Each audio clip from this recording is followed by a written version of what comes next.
Hello दोस्तों, तो फिर से इजराइल और पैलेस्टीन के बीच में जंग का ऐलान हो चुका है।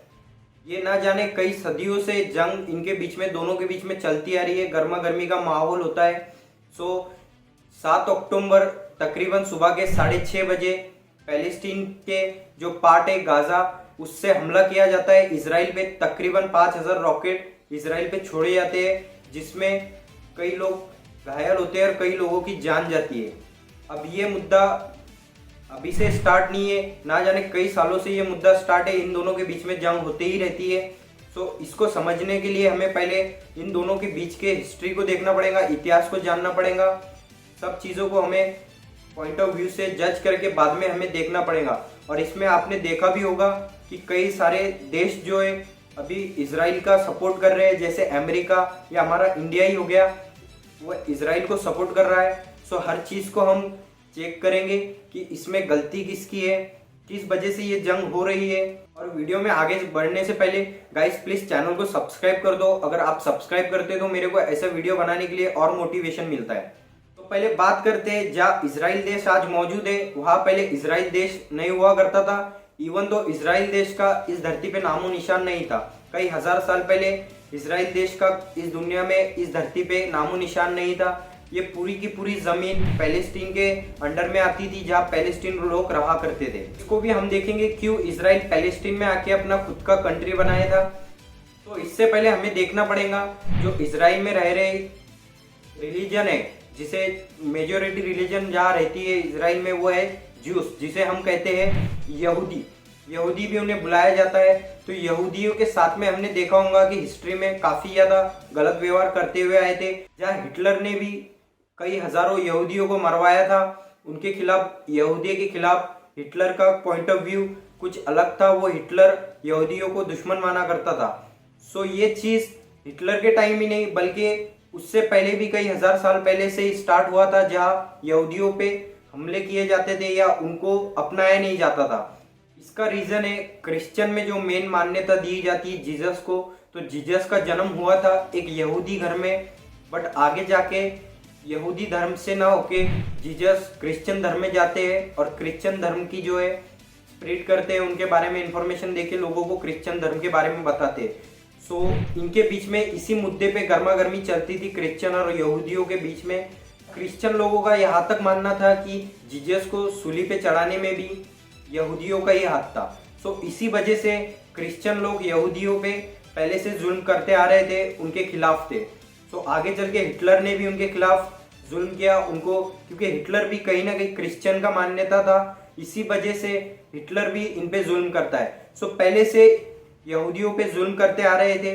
अब आगे चल के क्या होता है कि कोई भी ऐसी कंट्री नहीं थी जो यहूदियों को अपनाने के लिए तैयार थी। मतलब उनका खुद का जो एक आइडेंटिफिकेशन था वो नहीं मिल पा रहा था, जहाँ वो कोई भी कंट्री उनको एक्सेप्ट नहीं कर रही थी।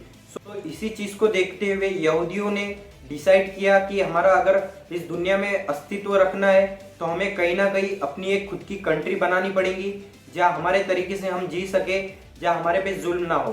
तो इसी को देखते हुए कोई भी कंट्री तब उनको नहीं अपनाने के लिए तैयार थी, ना उनके पास में किसी भी तरीके की जमीन थी या कोई कंट्री नहीं थी। नहीं था कि यहूदी बस एक ही जगह पे उस टाइम पे रहा करते थे।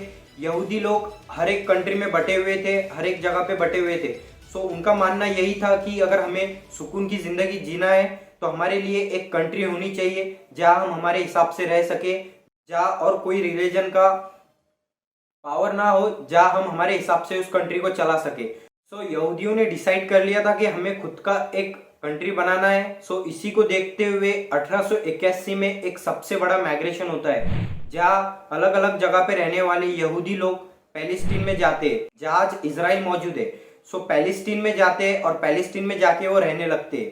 पैलेस्टीन में जाके रहने के टाइम पे पैलेस्टीन में तो काफी ज्यादा जगह ओपन स्पेस था, उसी वजह से उनको आसानी भी होती है वहां रहने में। और उस टाइम पे किसी को पता नहीं था कि ये जो माइग्रेशन हो रहा है ये आगे चल के एक नई कंट्री बना देगा।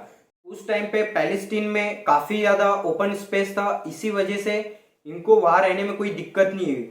और उस टाइम पे जब ये रहने के लिए गए, उस टाइम पे तकरीबन इस्लाम भी वहां पर धर्म मौजूद था और क्रिश्चियन लोग भी वहां रहा करते थे। अब आगे बढ़ के क्रिश्चियन, इस्लाम और यहूदी लोग तीनों वहां रहने लगे और उस टाइम तक इन तीनों के बीच में काफी अच्छा रिलेशन था, जहां उनके बीच में ना झगड़ा हुआ करता था, ना किसी चीजों पे विवाद हुआ करता था। अब ये तीनों रिलीजन पीसफुली वहां पर रहने लगे थे। बट थोड़ा आगे बढ़ते तकरीबन 1915 में, जहां पहला वर्ल्ड वॉर हुआ था, जहां ब्रिटिश, फ्रेंच और कुछ अरब कंट्रियां ऑटोमन एम्पायर के खिलाफ जंग लड़ रही है, उस टाइम पे जंग का ऐलान होता है। अब इसी के बाद में इसराइल कंट्री का जो है जन्म होता है। अब ये कैसा होता है, इसको हमें समझना होगा, और इसके पीछे इस जंग का भी बहुत बड़ा हाथ था। अब इस मुद्दे में एंट्री होती है ब्रिटिश की, जहां ब्रिटिश जो पैलेस्टीन में रहने वाले अरब मुस्लिम थे उनके साथ में बात करते हैं और उनको कहते हैं कि आप हमारे साथ में इसका जंग लड़ो, जहां हम आपको एक सेपरेट आपका पैलेस्टीन जो है वो पूरी तरीके से आपको दे देंगे, आपके पास में हैंड ओवर कर दिया जाएगा। और ये सेम चीज यहूदी लोगों से भी कहते हैं कि अगर आप हमारे साथ में जंग लड़ोगे तो हम जो आपका सपना है खुद की एक कंट्री बनाने का, हम आपको एक खुद की कंट्री बना के दे देंगे अगर हम ये जंग जीत जाते हैं। अब इसके पीछे ब्रिटिश का एक पॉलिटिकल एंगल भी था, जहां अमेरिका में रह रहे जो यहूदी लोग थे उन पे भी खुद का एक इम्प्रेशन जमाने के लिए और अमेरिका के पॉलिटिक्स पे भी खुद का इम्प्रेशन जमाने के लिए ये एंगल लिया गया था, ये एक कदम आगे बढ़ाया गया था। अब ये दोनों के साथ में तो वादा कर देते हैं और उसके साथ में साइड बाय साइड फ्रेंच के साथ में ये और एक प्लान बनाते हैं, जिसमें आगे जंग होती है। जंग होने के बाद में, जंग जीतने के बाद में जैसा ब्रिटिश ने कहा था वैसा नहीं होता है, बल्कि जितना भी आज इजराइल और पैलेस्टीन मौजूद है, ब्रिटिश आगे चल के अपने खुद के अंडर में ले लेता है, जैसा इंडिया को अंडर में लिया था, और खुद का वहां पर एक एम्पायर क्रिएट करता है, खुद के अंडर में लेके खुद के हिसाब से उसको चलाने लगता है। तकरीबन 1948 तक ब्रिटिश अपने अंडर में ही रखता है इस कंट्री को, पैलेस्टीन को पूरी तरीके से। और उसी टाइम जर्मनी में हिटलर का राज स्टार्ट होता है, जिसमें मैंने आपको स्टार्टिंग में बताया था कि हिटलर ने काफी ज्यादा यहूदियों लोगों पे जुल्म करा था। तो उस टाइम पे हिटलर यहूदियों लोगों को मारना स्टार्ट करता है। तो इसी के डर से जर्मन में बसे हुए जो भी यहूदी लोग थे वो अलग अलग तरीके से अलग अलग जगह पे भागना स्टार्ट करते हैं। जो कोई अमेरिका में जाके रुकता है, कोई अलग अलग कंट्रियों में जाके ठहरते हैं। सेम टाइम पे पैलेस्टीन में भी काफी ज्यादा जर्मन के लोग जो यहूदी थे वो आके बसने लगते हैं। अब उस टाइम पे तो ये ब्रिटिश के अंडर में था, तो स्टार्टिंग में ब्रिटिश इन यहूदियों को अंदर आने देता है, बट आगे चल के इनको आने से रोकता है। सो इसी को देखते हुए यहूदियों में काफी ज्यादा गुस्सा बढ़ने लगता है और एक एक्टिविटी स्टार्ट होती है जहां खुद की कंट्री की मांग की जाती है।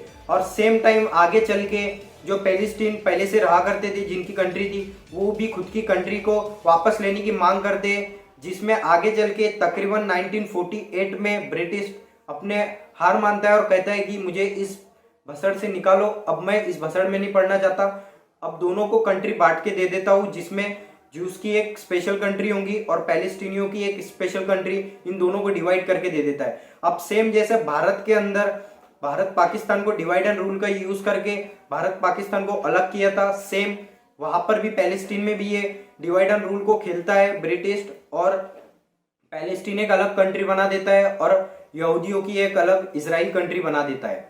ये पार्टीशन की जिम्मेदारी ब्रिटिश सौंपता है यूनाइटेड नेशन को, जहाँ यूनाइटेड नेशन डिसाइड करेगा कि कितनी जमीन ज्यूज को जानी चाहिए और कितनी जमीन पैलेस्टीनियन है उनके पास में रहनी चाहिए। जहाँ यूनाइटेड नेशन डिसाइड करता है कि तकरीबन 55% जो है एरिया ये दिया जाएगा यहूदियों लोगों को, और जो 45% है ये दिया जाएगा अरब पैलेस्टीनियों को, जहाँ ये डिवाइड एंड रूल करके पार्टीशन कर देते हैं। अब ये डिवाइडेशन तो हो जाता है, बट इसमें बसा हुआ एक एरिया ऐसा था जिसका नाम था जेरूसलम। वो बहुत इंपॉर्टेंट था क्योंकि यहाँ रह रहे तीनों धर्म के, इस्लाम, यहूदी और क्रिश्चियन, इन तीनों धर्मों के लिए ये इंपॉर्टेंट था एरिया। सो इसी को देखते हुए यूनाइटेड नेशन डिसाइड करता है कि ये एरिया ना तो इसराइल के पास में जाएगा ना ही पैलेस्टीन के पास में जाएगा, ये कंट्रोल में रहेगा, इंटरनेशनल कंट्रोल के अंडर में रहेगा, इंटरनेशनल कंट्रोल ही इसको देखेगा, सब कुछ इसका करेगा। सो इस तरीके से पार्टीशन किया जाता है। इस पार्टीशन को इसराइल एक्सेप्ट कर लेता है और वो खुद के कंट्री बनाता है जिसका नाम रखा जाता है इसराइल। जिसके बाद में ये पार्टीशन तो इसराइल ने एक्सेप्ट कर लिया था, बट बाकी जो पैलेस्टीन के बाजू में बसे हुए अरब कंट्री है वो इस चीज को एक्सेप्ट नहीं करते। वो कहते हैं कि ब्रिटिश जो सदियों से करता आ रहा है कि डिवाइड एंड रूल का खेल खेलता आ रहा है, सेम तरीका उसने पैलेस्टीन में भी किया और डिवाइड एंड रूल से एक न्यू कंट्री बनाई इसके वजह से बाकी के अरब कंट्री वॉर का एक अनाउंसमेंट करते हैं, जिसमें कहते हैं कि हम इसराइल के खिलाफ वॉर करेंगे, जिसमें यहूदी को, इसराइल को हम 1% भी जमीन नहीं लेने देंगे। जहां वॉर स्टार्ट होती है, जिसमें कई कंट्रियां इसराइल के खिलाफ वॉर करती है और उसमें इसराइल जीत भी जाता है ये वॉर। अब ये जंग इसराइली जीत लेता है जो चल रही थी, और इसमें हैरानी वाली बात थी कि इसराइल जो अभी अभी बसा हुआ देश था और इसके पास में इतनी पावर भी नहीं थी, कम जो पॉपुलेशन भी थी, वो एक बड़े जो अरब कंट्री थी उनके सामने जंग जीत भी लेता है। अब ये जंग जीतने के बाद में फिर से एक जो है एक्टिविटी होती है, जिसमें इसराइल जंग जीतने के बाद में पैलेस्टीन को जो जगह दी गई थी ऑफिशियली, जो 45% का था लगभग, उस पर भी ये कब्जा करना स्टार्ट करता है। और एक डिवाइड एंड रूल के हिसाब से जो डिवाइड करके दिया गया था, उस डिवाइड में पैलेस्टीन को ऐसा डिवाइड करके दिया गया था, जो वेस्ट बैंक है आज जो हम मैप पे देखते हैं, वेस्ट बैंक, और एक है गाजा, जो कि ये पैलेस्टीन का एरिया है और उसके बीच में बसा हुआ है इसराइल। सो गाजा और पैलेस्टीन का जो वेस्ट बैंक है वो बस एक कुछ ऐसे नॉर्मल लाइन के हिसाब से एक बॉर्डर दी गई थी, उसमें कनेक्टेड था, बट इसको ही इसराइल आगे चल के उस बीच में वाली बॉर्डर को ही खुद के अंडर में कर लेता है, और पैलेस्टीन का ये वेस्ट बैंक एक साइड चला जाता है और गाजा एक साइड चला जाता है। अब इसी के बाद में ये एक सबसे बड़ी जंग हुई थी, और इसी के बाद में इन दोनों के बीच में गर्मा गर्मी बढ़ती जाती है। ये आपके स्क्रीन पे एक मैप दिखाई दे रहा होगा, जिसमें स्टार्टिंग में दिखाया गया है कि पैलेस्टीन जो है पूरी तरीके से, जो आज इसराइल बसा हुआ है, पहले पैलेस्टीन हुआ करता था, उसके बाद में पार्टीशन के बाद में इतना पैलेस्टीन बसता है, फिर उसके बाद में और जंग होती है। तो इस तरीके से जो है इसराइल पैलेस्टीन को अपने तरफ खींचता ही आ रहा है। इसके बाद में और काफी ज्यादा जंग भी होती है, जो अरब देश इसके खिलाफ जंग करते हैं इसराइल के खिलाफ, पर वो जंग भी जो है अरब देश हार जाते हैं।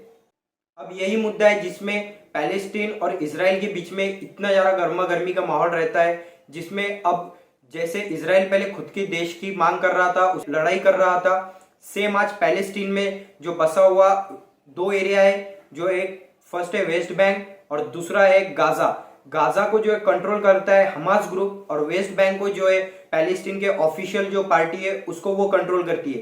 गाजा पे इस ऑफिशियल पार्टी का बेसिकली कोई ज्यादा चलती नहीं, पूरा कंट्रोल यहाँ का हमास ग्रुप ही करता है गाजा के साइड को।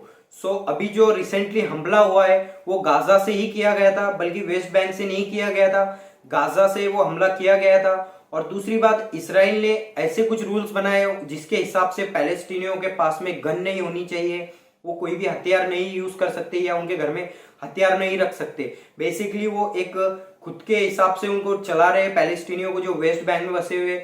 बट ये जो गाजा में रहने वाला हमास ग्रुप है वो कंप्लीटली इनको डिसएग्री करता है और वो उनके खिलाफ ही चीजें करता है। वो कहता है कि इजरायलियों के पास में इतने सारे गन है तो हम क्यों गन नहीं रख सकते, इसलिए हमास ग्रुप जो है खुद गन बनाता है, खुद हथियार बनाता है और खुद हथियार रखता है। बट जो पैलेस्टीन वेस्ट बैंक वाले, उनके पास में किसी भी तरीके के हथियार नहीं है।